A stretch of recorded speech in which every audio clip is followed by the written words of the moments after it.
Hey, it's Alan, and I just wanted to let you know that you can now listen to the ongoing history of new music early and ad-free on Amazon Music, included with Prime. People get into bands for a couple of reasons. Number one, to get free beer.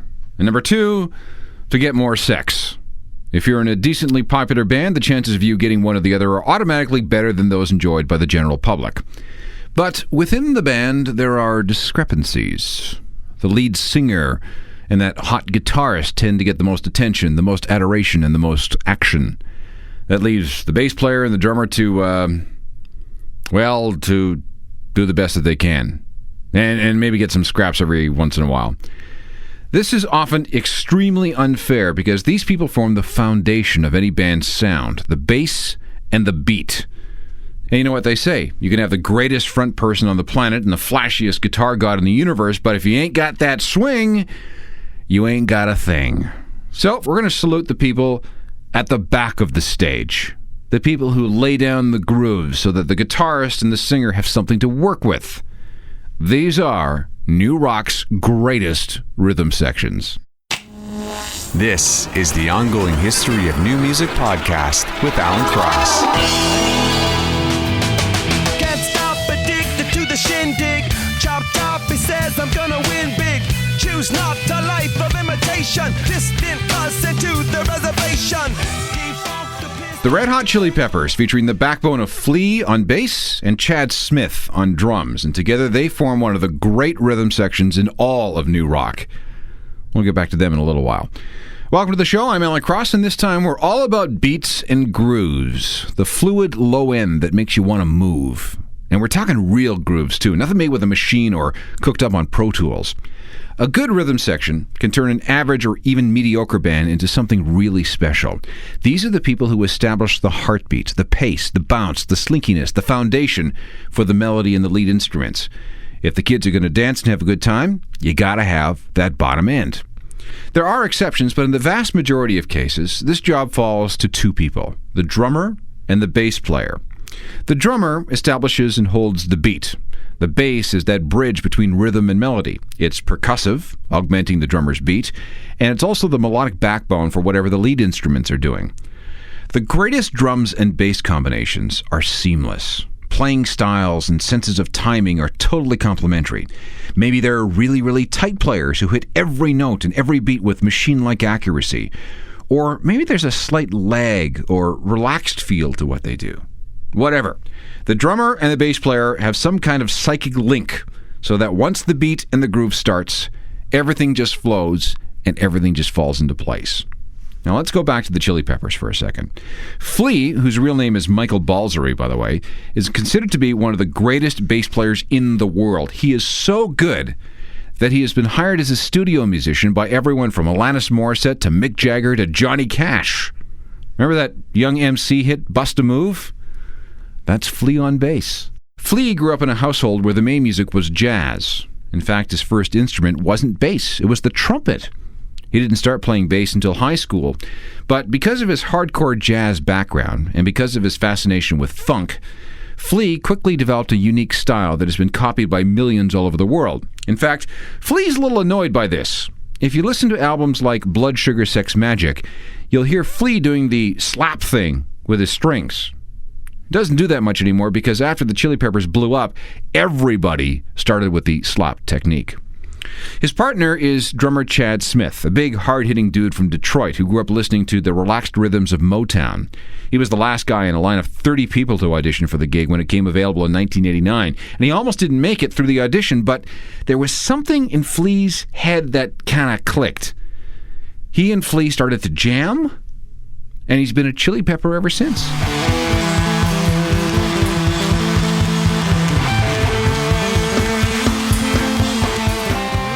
Now let me play you something from a Chili Peppers concert in Hyde Park in London from June of 2004. This is a funky rhythm section that rocks.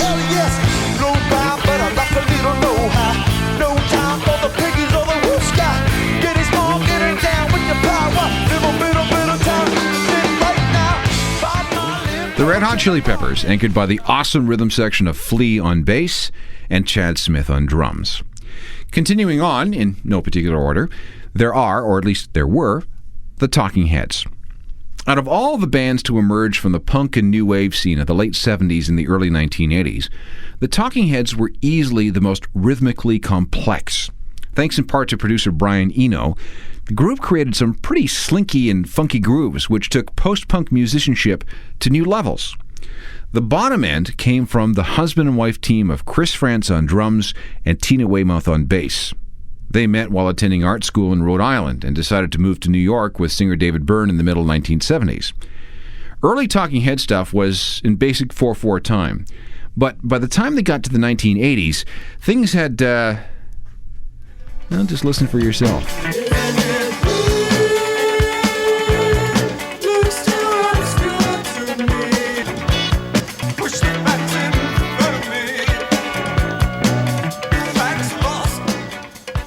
The Talking Heads, anchored by Chris Frantz and Tina Weymouth. That's called Cross-Eyed and Painless. Since we're back in the 80s, let's talk about the Smiths. Morrissey, the singer and lyricist, and Johnny Marr, the guitarist, got all the glory. And they deserved all the credit they got. However, lost in the mix was the fact that the Smiths had a pretty interesting rhythm section in Mike Joyce and Andy Rourke. Mike, the drummer, is by his own admission a bit of a ham-fisted player. He was all about power and volume. Andy, the bass player, was more about funk and subtlety. He, for example, was the guy who showed Mike how the bass and the bass drum should work together. The result was a unique sound for its time. As Mike puts it, we had a weird kind of communion. There was something very easy about it. And here's an example. I would go out tonight, but I haven't got a stitch to wear. This man said it's gruesome that someone so handsome. The Smiths, featuring the rhythm section of Mike Joyce on drums and Andy Rourke on bass. If you're a Smiths fan and you're wondering what became of these guys, Mike went on to play with a variety of bands, including Badly Drawn Boy and Suede. Andy worked as a hired gun for a while before coming back together with Mike in a group called Vinnie Peculiar. In 1996, both of them sued Morrissey and Marr for non-payment of royalties. Andy settled for £80,000, while Mike went after more cash, and he was awarded £1.2 million. Morrissey, by the way, still hasn't paid up because he keeps appealing it through the courts. So much for that Smiths reunion, huh? More of alt-rock's greatest rhythm sections coming up, including the funkiest Britpop band of them all. Out of all the bands to come out of Britain in the late 1980s, no one was more popular and influential than the Stone Roses. By 1988, they were pumping out a new sound that was equal parts 60s pop, 60s psychedelia, and modern dance. It was the perfect combination for the times, especially since rave and house were so big in the UK, and of course it didn't hurt that there was this new drug called ecstasy that encouraged people to dance just a little bit longer.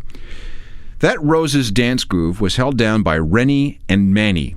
Rennie, whose full name is Alan John Wren, joined the band first in 1985. He's the drummer. Manny, whose real name is Gary Monefield, hooked up with the Roses in 1987, and he's the bass player. And together they created rock grooves that fit in perfectly with the acid house sensibilities of the day. This next track is considered to be their finest hour. From 1989, the Stone Roses with Fool's Gold.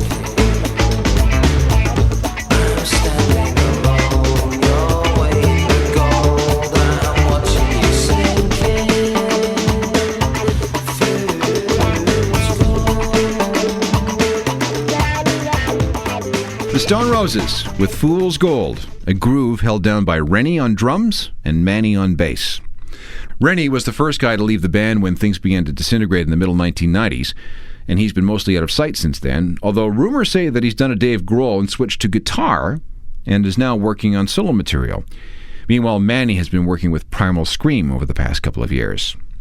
Let's move to this side of the Atlantic for our next couple of killer rhythm sections.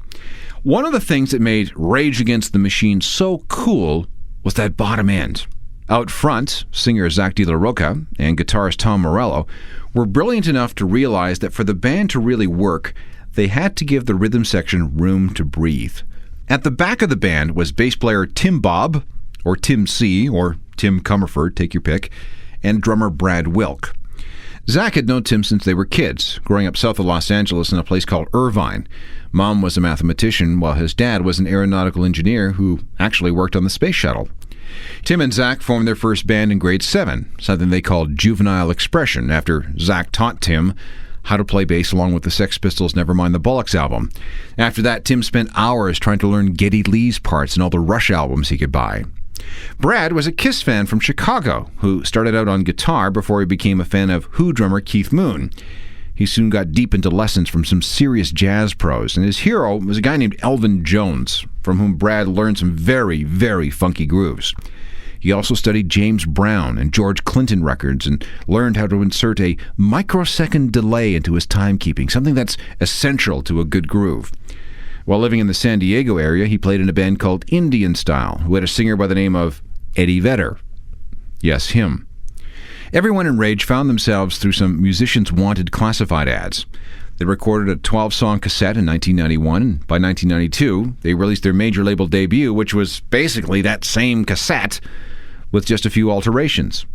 Over the next 8 years, Rage Against the Machine got a rep as one of the most political bands in the alternative nation, and one of the funkiest, thanks to Tim Bob and Brad Wilk. Since the prehistoric ages and the days of ancient Greece, walked down through the Middle Ages, planet Earth kept going through changes, and then the Renaissance came, and times continue to change. Nothing stayed the same, but there were always renegades. Rage Against the Machine, featuring the rhythm section of Brad Wilk on drums and Tim Comerford on bass. 2 more rhythm teams before we're done, one from Los Angeles and another from the Republic of Ireland. There are those who will tell you that one of the best rhythm sections they've ever heard is the one that came with Jane's Addiction in the late 80s and early 1990s, and they might have a point. Jane's was anchored by bassist Eric Avery and drummer Stephen Perkins. Eric was the first guy to join up. He was one of Jane's friends, Jane being the junkie hooker, after which the band was eventually named. And he and Perry Farrell spent some time goofing around, just the two of them. Soon, Eric introduced Perry to 2 school buddies, guitarist Dave Navarro and a drummer named Stephen Perkins, who were both members of a metal band called Disaster. Perry loved to tell a story about Stephen. He concocted this myth that the band's first drummer was actually a guy from Tahiti who made a living smuggling canaries, but he died of an overdose, and Stephen is, allegedly, this dude's twin brother and a former boyfriend of actress Jodie Foster, but trust me, don't believe any of it. Whatever the case, Eric and Stephen had that psychic rhythmic connection. How else can you explain their parts in songs like this? Hey, alright, forget mine. It's mine, mine, oh mine. Hey! Jane's Addiction, featuring the rhythms and beats of Stephen Perkins and Eric Avery. Finally, we have Adam Clayton and Larry Mullen of U2. Larry, the drummer, is actually the guy who got the ball rolling with U2 when he put up a note on the bulletin board at school back in 1976. He was a military band drummer by training. He got lessons from a guy named Joe Bonney, who was Ireland's most famous drummer for a time, and Larry spent a good portion of his younger days touring the country in a marching band. Adam Clayton was the first guy to respond to that ad on the bulletin board. He had played in a small band where he became the bass player by default. Good thing, too, because he had a reputation as being a lazy troublemaker in school. The only thing that got him to care about anything was that bass guitar. That band, whatever the name was the only other group in which Adam has ever played. Now, I think we're all familiar with U2's main body of work, so I want to play you something a little different. This is a project on which Larry and Adam worked in 1996, when the first Mission Impossible film with Tom Cruise came out. Larry and Adam took the original theme, which was composed by a dude named Lalo Schifrin, and gave it an update. This is just the bottom half of U2 with a little movie music.